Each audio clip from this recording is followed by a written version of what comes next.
지난주 말씀에서 바울은 그리스도께서 우리에게 자유를 주셨으니 다시는 종의 멍에를 매지 말라라고 말했습니다.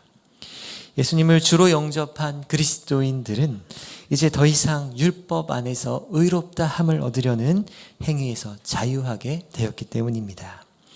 그러면서 바울은 갈라디아 지역의 성도들을 향해 형제들아 너희가 자유를 위하여 부르심을 입었으나 그 자유로 육체의 기회를 삼지 말고 오직 사랑으로 종노릇하라 라고 권면합니다. 이는 온 율법이 이웃 사랑하기를 내 자신같이 하라 하는 말씀에서 이루어졌기 때문입니다. 그래서 바울이 말하는 그리스도인의 삶은 바로 사랑으로 종노릇하며 살아가는 것입니다. 복음 안에서 할례나 무할례나 효력이 없으되 사랑으로 역사하는 믿음뿐이기 때문입니다. 사랑하는 제2가족 여러분, 그럼 성도는 어떻게 하면 이렇게 서로 사랑하는 사랑의 종으로 살아갈 수 있을까요? 그 비결은 바로 성령 안에 있다고 오늘 본문이 말해주고 있습니다. 왜냐하면 사랑으로 종노릇하며 살아가는 그 성도는 성령의 인도함을 받으며 성령을 따라 행하기 때문입니다. 다 같이 오늘 본문 16절과 17절 말씀을 함께 읽겠습니다. 내가 이르노니 너희는 성령을 따라 행하라. 그리하면 육체의 욕심을 이루지 아니하리라. 육체의 소욕은 성령을 거스르고 성령은 육체를 거스르나니 이 둘이 서로 대적함으로 너희가 원하는 것을 하지 못하게 하려 함이니라. 아멘. 바울은 우리가 이렇게 사랑의 삶을 살아가는 것이 내 노력과 의지로 된다고 이야기하지 않습니다. 바로 우리 안에 내주하고 계신 성령을 따라 행할 때 그러한 삶이 비로소 가능하다는 것을 가르쳐 줍니다. 그래서 우리가 사랑의 종으로 살아간다는 것은 내 힘과 내 책임으로 하는 것이 아닙니다. 우리 안에는 온전한 선을 행할 수 있는 능력이 없기 때문입니다. 그래서 그 능력을 주시는 분이 바로 성령 하나님이 되십니다. 그분은 우리 안에 내주하시면서 하나님의 말씀을 따라 살 능력을 주실 뿐만 아니라 무엇이 하나님께서 기뻐하시는 뜻인지 분별할 수 있는 지혜와 계시의 영 또한 부어주십니다. 그래서 신학자들은 성령을 따라 살아가는 이 신자의 삶을 두고 이 에너지즘이라는 말을 붙이기도 했습니다. 이는 성령께서 우리 안에 내주하셔서 우리를 변화시키는 힘과 에너지를 공급하여 주시기 때문입니다. 그래서 우리 안에 계신 성령을 의지하면서 사랑으로 역사하는 믿음을 따라 살아가도록 우리는 부름 받았습니다. 그런데 17절 말씀에 보시면 우리가 이렇게 성령을 따라 살아가고자 할 때 우리 안에 필연적으로 찾아오는 하나의 싸움이 있습니다. 바로 영적 전쟁입니다. 그래서 성도가 하나님의 말씀을 따라 사랑의 종으로 살아가고자 할 때 우리 안에 영적 전투가 벌어집니다. 그리고 그 우리 안에 이루어지는 영적 전투의 대상은 바로 육체의 소욕이다라고 말씀하고 있습니다. 이 육체의 소욕이라는 말을 다르게 표현한다면 죄를 향한 경향성이다라고도 이야기할 수 있습니다. 그래서 영어 성경 번역을 보면 이 육체의 소욕이라는 것을 이렇게 번역해 놓았습니다. Sinful nature desires입니다. 직역하자면 sinful, 죄로 가득 찬 본성의 욕망들이라고 할 수 있습니다. 그래서 19절에 보면 이 성령의 소욕을 거스르는 이 육체의 소욕들, 이 죄의 경향성들이 어떤 것들이 있는지 구체적으로 나열하고 있습니다. 몇 가지를 보자면 그것에는 음행이 있고요. 또 호색과 우상숭배와 분쟁과 시기와 분냄과 당짓는 것과 또 투기와 술 취함 같은 것들이 있습니다.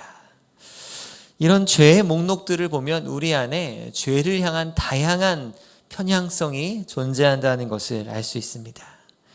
그런데 이러한 죄의 욕망들이 가지고 있는 한 가지의 공통점이 있습니다. 그것은 이런 모든 죄의 경향성들을 통해 우리는 자신을 구원하려는 자기 구원의 전략이 숨어 있다는 것입니다.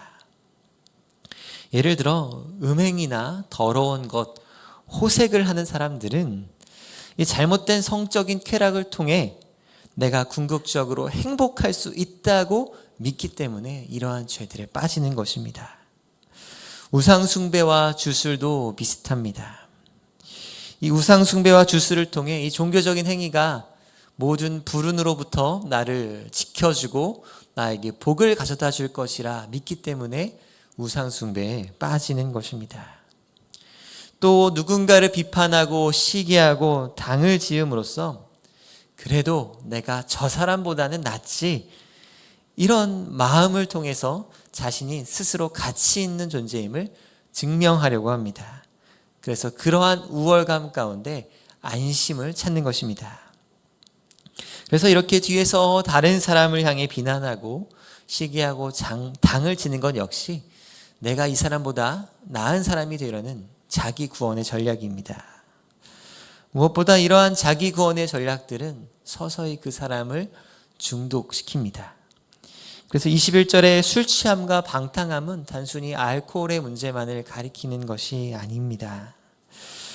이러한 술 취함과 방탕함은 사람이 음행이나 우상숭배나 당지는 것과 같은 자기 구원의 그런 것에 더욱더 목마르게 되고 그러한 패턴 가운데 빠지게 되는 중독을 의미하는 것이기도 합니다. 그래서 이러한 육체의 일들을 통한 자기 구원의 전략들은 그 사람을 더 중독적으로 만들고 그 사람을 결국 파괴시키는 것입니다. 그런데 무엇보다 더 중요한 것은 이러한 육체의 소욕들, 이러한 죄의 목록들은 우리의 영혼이 진정으로 원하는 것들이 아니라는 것입니다. 미국의 유명한 기독교 작가요, 기독교 상담학 박사인 레리 크랩 박사님이 계셨습니다. 이분은 우리나라에도 많은 책들이 번역되어 나와 있습니다. 대표적으로 파파기도나 결혼 건축과 같은 책들이 있습니다. 안타깝게도 이분은 2년 전에 77세의 나이로 소천하셨습니다. 근데 이분의 생전에 이분 밑에서 일하고 있던 한 인턴이 찾아와 상담을 요청했습니다. 이 인턴은 용기를 내어서 레리 크랩 박사님에게 자신이 정말 지금 음욕과 싸우고 있고 포르노에 완전히 빠져 있음을 고백하고 털어놓았습니다. 이 레리 크랩 박사님은 이야기를 다 듣고는 이렇게 말했다고 합니다. 정말 자네가 원하는 것이 포르노를 보는 것이라면 가서 포르노를 보게나. 이 레리 크랩 박사의 말에 이 내담자는 이렇게 대답했습니다. 네, 사실 그렇게 하려고 했어요. 레리 박사는 다시 한번 심각하게 이 내담자를 쳐다보면서 반복하여 말했습니다. 자네가 정말로 원하는 것이 포르노를 보고 자의 행위를 하는 것이라면 가서 그렇게 하게. 그러자 내담자는 이 레리 박사가 하는 말이 그냥 하는 말이 아닌 것을 알아챘습니다. 그래서 박사님에게 되물었습니다. 박사님, 지금 일종의 역설적 치료법을 사용하시는 것인가요? 사실 저는 박사님의 이 말을 도무지 이해할 수 없습니다. 왜 저에게 가서 포르노를 보고 자유행위를 하라고 말씀하시는 것입니까? 내담자는 주먹으로 의자를 치면서 이렇게 소리쳤습니다. 그건 제가 원하는 게 아니에요. 그러자 레리 박사는 환호성을 지르며 말했습니다. 맞아, 바로 그거야. 그게 바로 요점이라네. 포르노를 보는 것이 자네가 정말로 원하는 것이 아니라는 거지. 이 레리 박사의 말에 이 내담자는 태어나서 처음으로 자신의 마음이 음욕으로 지배되지 않을 수 있다는 희망을 발견했다고 합니다. 포르노에 중독되어서 통제될 수 없는 그런 마음에도 불구하고 자신의 내면 깊은 곳에는 내가 정말 이걸 원하는 게 아니었구나. 내 안에 하나님에 대한 열정이 음욕보다 더 깊을 수 있다는 것을 발견할 수 있었기 때문입니다. 그래서 오늘 본문 17절에도 바울은 우리 마음 가운데 이러한 음욕, 이러한 육체의 소욕만 있는 것이 아니라고 이야기해 주고 있습니다. 거듭난 신자의 마음에는 육체의 소욕을 거스르는 성령이 있다라고 말하고 있기 때문입니다. 성령께서는 우리 마음 가운데 계시면서 주 예수 그리스도의 아름다움을 바라보게 하시며 닮아가게 하는 열정과 갈망을 강력하게 가지고 계시기 때문입니다. 그래서 바울은 로마서 7장에 이렇게 고백합니다. 내 속사람으로는 하나님의 법을 즐거워한다는 고백입니다. 이처럼 우리 마음 깊은 가운데에는 이 성령을 따라 행하고자 하는 그런 거룩한 소원이 존재한다는 사실을 붙드시기를 축원드립니다. 그래서 우리 성령님께서는 우리 안에 계셔서 진정한 현실이 무엇인가를 보여주고 계십니다. 그 진정한 현실은 바로 거듭난 우리 마음이 진짜 원하는 것은 바로 육체의 소욕이 아니라 하나님의 사랑을 원하고 있다는 사실입니다. 그리고 하나님의 그 사랑이 예수님을 믿고 따르는 사람들에게 부어지고 있다는 사실입니다. 그 사실을 성령께서 친히 우리 마음 가운데 증거하고 계십니다. 로마서 5장 5절에 따르면 소망이 우리를 부끄럽게 하지 아니함은 우리에게 주신 성령으로 말미암아 하나님의 사랑이 우리 마음에 부은 바 되었다라고 증거합니다. 그래서 바울은 우리가 이 육체의 소욕을 거스르는 일은 바로 우리 안에 계신 성령을 따라 행하며 성령의 인도함을 받는 것이다 라고 그 비결을 알려주고 있습니다. 우리 본문 22절과 23절 말씀을 함께 읽겠습니다. 오직 성령의 열매는 사랑과 희락과 화평과 오래 참음과 자비와 양선과 충성과 온유와 절제니 이 같은 것을 금지할 법이 없느니라. 아멘. 그러면 성령의 인도함을 받는 것, 성령을 따라 행한다는 것은 무엇을 의미할까요? 그것은 바로 성령의 열매를 맺어가는 것을 의미합니다. 그런데 성령의 이 9가지 열매는 사실 원래는 하나의 열매를 가리키는 말입니다. 헬라어 원어를 보면 이 열매라는 이 단어가 열매들이 아닌 열매라는 단수로 되어 있기 때문입니다. 그래서 이 9가지 열매는 사실 하나의 열매에 다양한 그런 측면, 다양한 맛이 있다라고 생각하면 됩니다. 무엇보다 이 9가지 열매가 하나의 열매인 것은 바로 한 분이신 예수님의 성품을 드러내고 있기 때문입니다. 먼저 예수님은 사랑이십니다. 사랑의 삼위 하나님은 서로 사랑하심으로써 희락과 기쁨이 넘치는 분이십니다. 예수님은 평강의 주님이시며 우리를 또 오래 참으시는 하나님이십니다. 그분은 자비가 흘러 넘치시는 분이시고 선하신 분이십니다. 예수님은 온유하시며 신실하신 분이십니다. 또 예수님은 절제의 하나님이십니다. 절제라는 것은 최고의 목적을 위해 다른 모든 일들을 그 후로 배치시키는 것이 절제입니다. 예수님은 십자가에서 하나님의 사랑과 영광을 최고로 드러내시기 위해서 다른 모든 것들을 그 뒤로 배치시키셨습니다. 예수님은 자신의 목숨까지 순종함으로 드리며 죽기까지 순종하신 분이십니다. 그래서 성령의 열매를 맺는다는 것은 이처럼 사랑이 가득하신 예수님, 평강이신 예수님, 오래 참으시는 예수님, 자비가 흘러 넘치고 선하신 이 예수님을 닮아가는 것입니다. 우리 안에 하나님의 형상다운 모습으로 살아가는 것입니다. 그런데 바울은 이러한 육체를 거스르는 일을 성령의 일을 행하라 라고 하지 않고 성령의 열매를 맺으라고 이야기합니다. 육체의 일에 대립하는 일을 성령의 일이라 하지 않고 성령의 열매라고 표현한 데는 중요한 이유가 있을 것입니다. 그 중요한 이유 중에 하나는 바로 열매의 특성에서 찾을 수 있습니다. 이 열매의 중요한 특징은 바로 달다라는 것입니다. 그래서 여름이 다가오는데요. 성도님들은 어떤 과일을 좋아하십니까? 여름 하면 뭐니 해도 수박일 것입니다. 저는 수박을 살 때마다 항상 두려움이 있습니다. 내가 고른 수박이 맛이 없으면 어떡하지 하는 것입니다. 이 수박이 토마토나 키위처럼 작은 것도 아니고 정말 힘들게 집에 가져왔는데 이 수박을 잘랐는데 맛이 없으면 정말 마음에 상심이 됩니다. 이게 맛이 없으면요 처리하기도 참 힘들어서 냉장고에 오래오래 이렇게 있게 되기도 합니다. 반면에 우연히도 사온 그 수박이 맛있으면 정말 기쁨과 뿌듯함과 감사함이 커집니다. 그것이 혼자 기뻐하는 것이 넘어서서 온 가족이 그 맛있는 수박을 먹을 수 있기 때문에 행복이 더 커지는 것 같습니다. 이 잘 익은 과일이 정말 달콤한 것처럼, 기쁨을 주는 것처럼 성령의 열매 역시 그 어떤 열매보다 달콤한 열매임을 믿으시기 바랍니다. 그래서 신자에게는 이 달콤한 성령의 열매를 맺고자 하는 마음의 거룩한 소망이 생기는 것입니다. 이 성령의 열매는 그 열매를 맺는 사람을 만족시켜 줄 뿐만 아니라 그 곁에 있는 사람들에게도 그 달콤한 향기를 함께 나눌 수 있기 때문입니다. 그래서 만약 성경이 육체의 일을 하지 말고 성령의 일을 하라 이렇게 했다면, 그래, 나쁜 일을 하지 말고 좋은 일을 해야지 이렇게 생각하고 말 것입니다. 그런데 성경은 성령을 따라 행하며 성령의 열매를 맺으라 라고 이렇게 이야기하고 있습니다. 그래서 이 성령의 열매를 맺는 사람은 정말 달콤한 사람, 사랑하는 사람이 됩니다. 기뻐하는 사람이 되고 화평하고 온유한 사람이 됩니다. 그리고 절제하는 사람이 되며 자비롭고 선을 행하는 사람이 됩니다.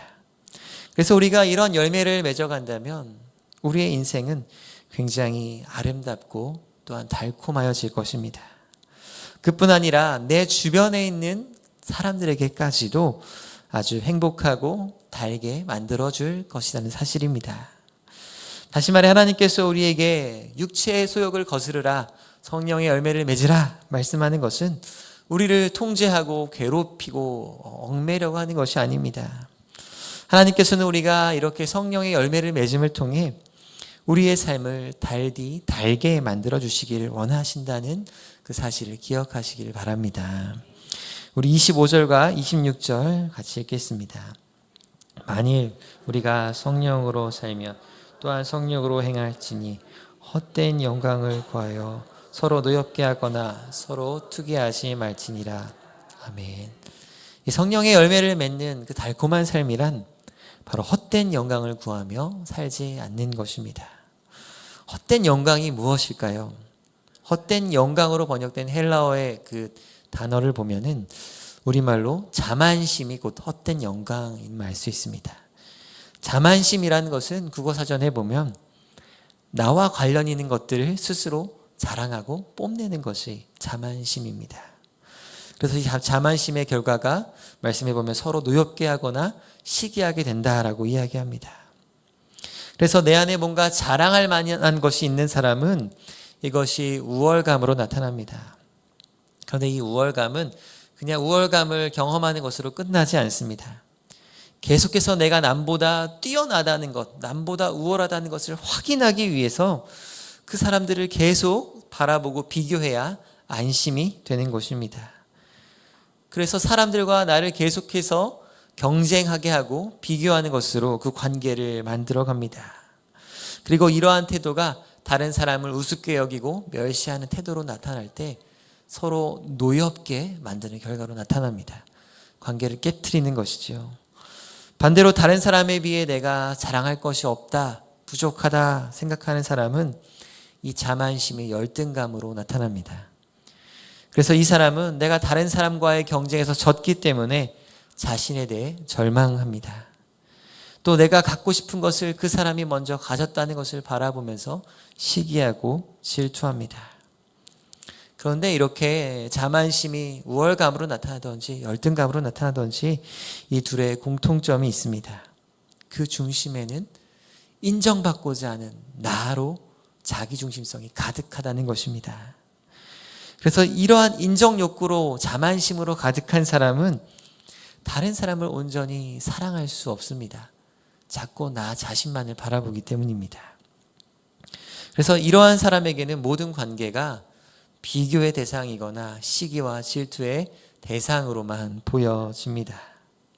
그래서 사람들을 바라보면서 내가 이 관계 안에서 얼마나 인정받을 수 있을지, 얼마나 사랑받을 수 있을지에만 집중합니다.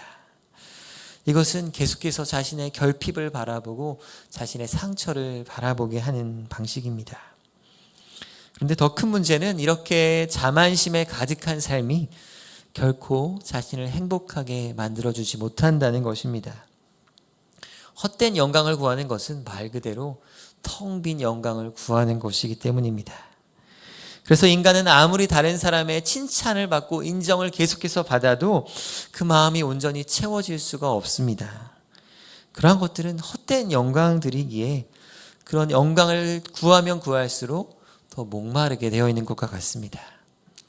그래서 이렇게 헛된 영광을 구하는 것은 마치 벌레 물린 곳을 계속해서 긁는 것과 같습니다. 여름에 모기에 물리면 가렵기 때문에 긁게 됩니다.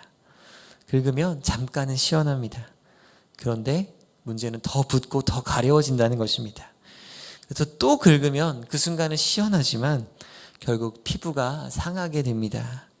결국 피부에서 피가 날 수도 있고 그 안에 세균이 들어가서 그것을 더 파괴할 수 있는 것입니다. 그래서 인간이 헛된 영광을 구하는 것이 이와 비슷하다는 것입니다. 반면에 하나님의 인도를 따라 성령의 열매를 맺는 사람은 하나님의 말씀을 통해 하나님의 사랑을 바라봅니다. 예수님께서 얼마나 아름다우신 분이시며 얼마나 위대하시고 크신 분인가를 생각하게 됩니다. 그리고 그 크신 주님이 작고 연약하고 죄인 된 나를 사랑하여 주시고 인정하고 계신다는 것을 깨닫게 됩니다. 그리고 비로소 예수님의 사랑 안에서 사람은 참된 안식과 행복과 만족을 누리게 됩니다. 사람의 마음은 다른 사람의 인정이나 칭찬으로는 결코 채워질 수 없고 오직 하나님의 사랑과 인정으로만 채워질 수 있기 때문입니다. 그러므로 사랑하는 제2가족 여러분, 우리 마음 가운데 불쑥불쑥 시기하는 마음, 질투하는 마음 혹은 교만한 마음이 찾아올 때가 있습니다. 그럴 때 필요한 것은 나 자신을 향해 복음을 선포하는 것입니다. 복음 안에서는 다른 사람이 나를 어떻게 생각하든지 그것이 중요하지 않기 때문입니다. 가장 중요한 것은 사람의 인정이 아니라 하나님께서 나를 사랑해 주시고 인정해 주시는 것이 나의 가치이며 나의 정체성이 되기 때문입니다. 그래서 복음 안에서는 내가 뭘 좀 잘한다고 해서 우월감에 빠지지 않습니다. 복음 안에서는 모든 사람이 겸손해질 수 있습니다. 다른 사람이 보기에 아무리 내가 잘났다 할지라도 내가 어떤 박사이고 어떤 성취를 한다 할지라도 복음 안에서는요, 우리는 모두가 똑같이 하나님의 은혜가 필요한 죄인이기 때문입니다.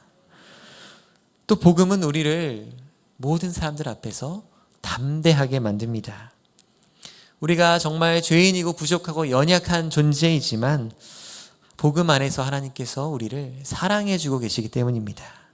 우리를 향해 예수님을 바라보듯이 우리를 향해 너가 나의 자녀이다, 너가 나의 아들이다, 딸이다 라고 말씀하여 주시면서 우리가 사랑받고 존중받는 존재라고 복음은 이야기해 주고 있습니다. 그래서 성령 안에서 이렇게 하나님의 사랑과 인정이 충만하게 부어지는 경험을 하게 될 때 사람들은 더 이상 자만심으로부터 자유하게 됩니다. 더 이상 자신에 대해 과도하게 의식할 필요가 없어지는 것입니다. 다른 말로 하면 사람들의 인정으로부터 자유로워진다는 것입니다.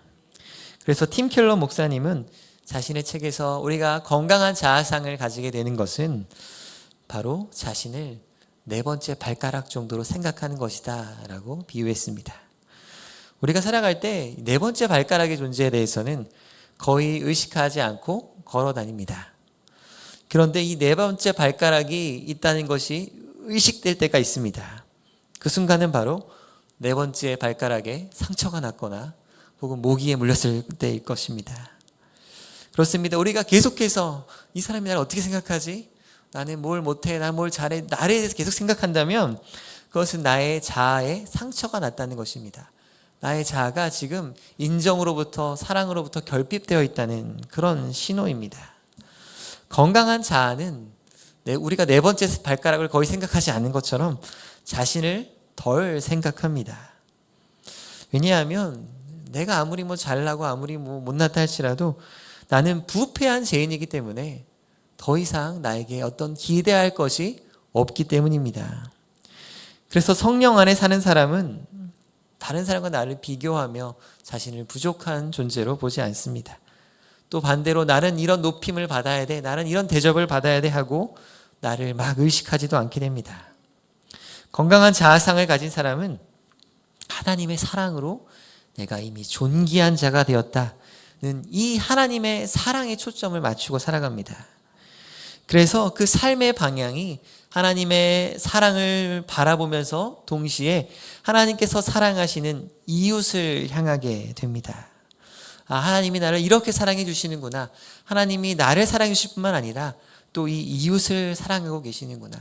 그리고 내가 이 이웃을 사랑할 때 하나님께서 기뻐하시는구나. 이것을 생각하게 된다는 것입니다.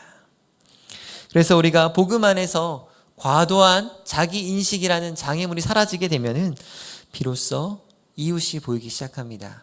이웃을 사랑할 수 있게 되는 것입니다. 그래서 성령 하나님은 우리를 이렇게 사랑의 열매를 맺어가게 하십니다. 이러한 복음 안에서의 자유함과 이웃을 향한 사랑의 열매가 저 여러분에게 맺어가기를 축원드립니다. 말씀을 정리하겠습니다. 하나님께서는 우리를 그 사랑의 사도로, 사랑으로 종노릇하는 사람으로, 그러한 삶을 우리를 부르셨습니다. 우리가 하나님을 사랑한다 하고 형제를 사랑하지 않으면 그래서 거짓말하는 자다라고 이렇게 요한은 이야기하기도 합니다. 그래서 우리는 우리 안에 계신 성령을 따라 행할 때 이러한 달콤한 열매 맺는 삶을 살아갈 수 있게 됩니다. 그럼 성령께서 부어주시는 그리스도의 사랑 안에서 살아가시기 바랍니다. 그래서 우리가 헛된 영광을 구하며 노엽게 하거나 시기하지 아니하고 오직 하나님의 사랑을 바라보며 하나님과 이웃을 사랑하는 저 여러분 되시기를 축원드립니다.